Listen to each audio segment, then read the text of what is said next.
Right, welcome back. You're watching a special edition of Morning Live and this New Age Business Briefing taking place at the Sandton Convention, Sandton, what do they call it? Convention Center. There we go. English is a problem for some of us.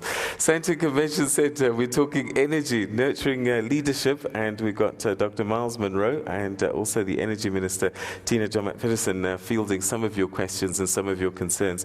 One of the books that you have written, Dr. Munroe, is this one called The Power of Character, Leadership, How Values, Morals, Ethics, and Principles Affect Leaders.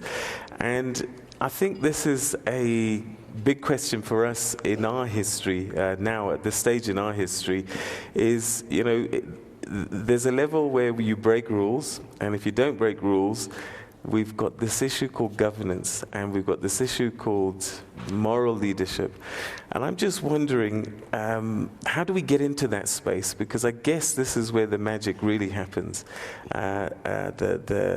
The morals, the ethics are really what the magic is, not just following the rules. I think that the most neglected component in leadership is character. We pursue power, position, authority, titles, but no one seemed to focus on character. I have studied, I've taught in universities, my books are textbooks in many schools, had the opportunity to speak at Harvard University a couple of times, and in those settings, people talk about management and principles of organizational development. They talk about power and control and influence, but no one talks about character. And I think it's because character is the most important part of leadership. Character is not a gift. You cannot pay for it. You cannot buy it. You cannot be ordained with character. Character is a result of tests, struggles. And character is from a word that actually means statue. It means fixed, like a statue. And we call that a character. For example, the alphabet is called a character because A is always A. B is always B. Even numbers are called characters because 1 is always 1, 2 is always 2. So character means that which is stable, unchanging. And there are very few humans around us that have that kind of image where they can be trusted and to be stable. And so I believe that we need to think about, why do we respect certain leaders? I'm going to use your great leader, Nelson Mandela. Why do we trust him? Why did everyone trust him, including his enemies? Because he was stable.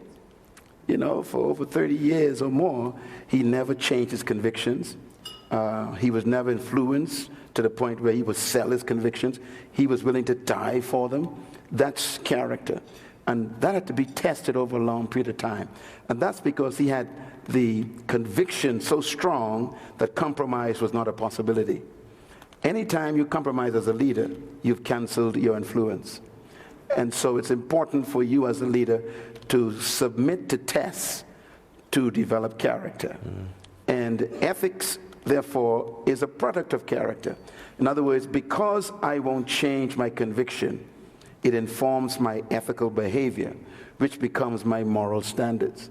So character really has the beginning in spiritual conviction, where a person believes something so deeply that they're willing to sacrifice and not compromise to protect that conviction.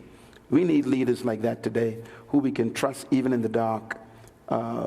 There's a statue, I'm sure in your city somewhere, like it is in my city in the Bahamas, a lady in the middle of our square. Her name is Queen Victoria, put there by the British. And she's been there before I was born. She's still there. She'll be there when I die. But here's the point. She is called a character, as a statue, because in the night, she's the same. In the day, she's the same. When there's a hurricane that hit our country, she sits in the hurricane and still smiles. When the sun is 95 degrees Fahrenheit, she just smiles. When the rain is pouring down, she just smiles. She is fixed. We need people like that, who, no matter what happens, they are fixed. The pressure, they are fixed. The temptation, they are fixed. To compromise, to steal, to take back kickbacks, they are stable. We need those kinds of people in African leadership who can be trusted when no one is watching. Okay. Minister, this might be a difficult question for you, but you've heard what Dr. Munroe said about politicians, and you've just heard this answer now. Do we have the leadership in South Africa to take the right moral decisions, the character that's required for us to do this radical transformation? Yes, we do. Unfortunately, we believe that only politicians are leaders. Our moral values have never only been espoused by politicians. We learned our moral values from the church, from the family, and through leaders in our families, in our society, in our communities, in our churches. But once we abdicate that responsibility for moral leadership, character leadership, once the family abdicates that leadership and says it's the government's responsibility, then there's a huge gap in leadership. Politicians are not the only leaders, and they're not all. I agree with Dr. Munroe. We are not all good leaders. I certainly do not think that I'm a perfect leader. But if we're going to hand over all our responsibilities as parents, if children do not behave, it's the government. If children are left unattended, it's the government.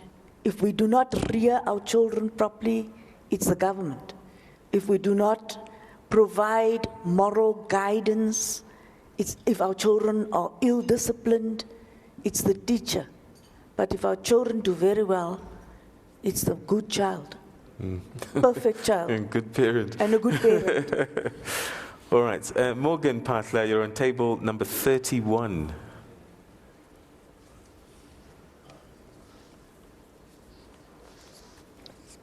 Mr. Patla. Thanks. Table 31. Thank you, Program Director, Madam Minister, Dr. Munroe. My question is directed specifically to the Minister. I think I will save you the background, but I think the question was mainly about the relationship between the independent power producers and the regional electricity distributors. I find confusion there. I can't really tell which is which. And secondly, I want to understand the rationale behind ESCOM reporting to Department of Public Enterprise when the oversight role of the energy sector falls within your jurisdiction. Thank you. Okay. There's certainly an attempt to bring the energy basket under one umbrella. And please, that's not an advocacy campaign through Morning Live, New Age Breakfast, to have energy moved or ESCOM moved to a particular portfolio. So let's not misinterpret it. But we're bringing it under one basket through collective leadership and the collective will of ministers, collective. Breaking our silos, working together as leaders to lead the sector. The independent power producers it's still new. It needs clearly defined parameters. And I think because it is new, there's been success stories, but there's also been challenges and difficulties. And those are the challenges and difficulties along the entire value chain that we are sorting out. It's not perfect yet. As I have said, I am prepared to respond to questions on energy, even after we have adjourned the New Age Breakfast. So please be patient. I will be here. I shall still answer questions on energy. All right, so let's go to table 19. Kunle Ojesanmi. Table 19. Kunle. Good morning, the ministers, and good morning, Dr. Munroe. My question is this, because looking at the way the things are in our country right now, how do you engage leaders when you don't understand what they are doing or when you don't understand what they are doing, because we also probably going to be leaders one day. So we need to understand, how do you engage leadership when you don't understand their programs, or when you don't understand, or when you don't agree? And how will leaders also respond to the society when they express maybe dissatisfaction in terms of the programs that they are implementing? Thank you. First of all, let me say that you cannot learn from someone you don't submit to. I think one of the tragedies of youth, young people, is that they, just like all of us, there was a time when all of us thought we knew everything. The most dangerous thing in the world is to think that old people are stupid. Old people are not stupid. They are smart because they have regrets. They made mistakes for you. So what you should do when you have an elder in your environment is not to attack them, submit to them, and let them become your mentor. Mentoring is a missing component in leadership development. The term by this entire program is nurturing leaders. You cannot nurture a baby who does not submit to a parent. And so I think even though, I was young, I remember my season of life when I thought that older people didn't know what they were doing. They were slow to make decisions. They made mistakes. I could do better. And now I'm considered one of the elders. And I'm thinking, that was stupid what I did. So whoever you attack, you'll be attacked by someone else in the next generation as well. So be careful how you treat your elders. Learn from them. You cannot learn from someone you don't respect. You cannot learn from someone you are jealous of. You cannot learn from someone who you prefer to be. You cannot learn from someone whose position you want. So I think it's critical as a growing person to become a mentee, not to become an agitator. There's room for mavericks. Mavericks are important. And in my book, my new book called Succession, Passing It On, I think it's available here today. I think everyone should get a copy of that book because that is where we are right now in most countries. There's transition going on where the elders who founded something are passing on. The new generation is coming in. Let me just warn all of you in this country, like any country I've gone into, be careful how you treat your elders. This is very important. Because this country was birthed by fathers and mothers. We heard it today by the minister. And there is a principle that says, honor your father and your mother. It didn't say honor your perfect father and your perfect mother, because they don't exist. But once they are considered fathers and mothers, you honor them. And the reason for that is because the day will come when you yourself will become a father and a mother, and you want your children to honor you when it's your time. Secondly, because no father is perfect, and there's a temptation to expose their imperfections. And there's a story in the Bible I want to remind you of a man whose name was Noah. There's a big movie on him right now. Noah had 2 sons, and when Noah built this ark that saved the whole human race, that was a great leadership accomplishment. But what did Noah do afterwards? He became an alcoholic. He was drunk. And in his tent, his 2 sons went, to check on him. The first son went in the tent and saw his father naked, in his stupor, in his puke.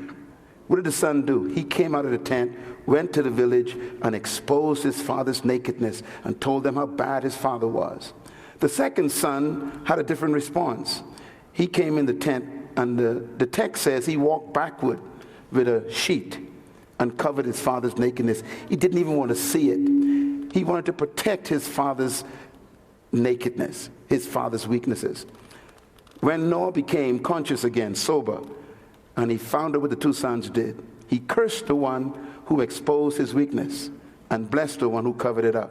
Listen, all of us get people in our lives who we could expose. But if you are the right kind of son, the right kind of daughter, you don't destroy your father. You protect your father's weaknesses. You protect him, because one day you will need the same protection. All right. And on that note, we're going to have to take another quick commercial break. And when we come back, we're going to start getting your final thoughts from you at home and also here at the audience. Stay with us.